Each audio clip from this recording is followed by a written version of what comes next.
আগামীকাল যদি আওয়ামী লীগের কোনো লোক রাস্তায় নামে তাদেরকে প্রতিহত করার জন্য আমার জামাত কর্মীকে যুদ্ধ করার জন্য অনুরোধ করছে। 14, 15, 16, 17 এই 4টা দিন অত্যন্ত ক্রুশিয়াল, অর্থাৎ অত্যন্ত বিপজ্জনক 4টা দিন। এই দিনে আপনারা জানেন অস্থিরতা করার জন্য একটা মহল ষড়যন্ত্র করছে।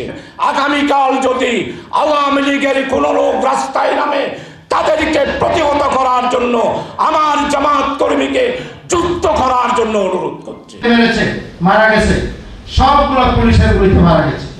হে আল্লাহ, নতুন বাংলাদেশের জন্য যারা রক্ত দিল তাদের করে সাহায্য করেছে, আগামী 4 দিনও সেভাবে শেখ হাসিনার পা চাটা কুকুর ক্ষমতায় এসে গণতান্ত্রিক সরকারকে ক্ষমতায় বসিয়ে দেখতে পেয়েছে আন্দরকিল্লার অ্যাকাউন্টে 2200 চট্টগ্রাম মহানগরীর অন্যতম নায়েব আমির নির্দেশ দিয়ে দেখা মাত্র গুলি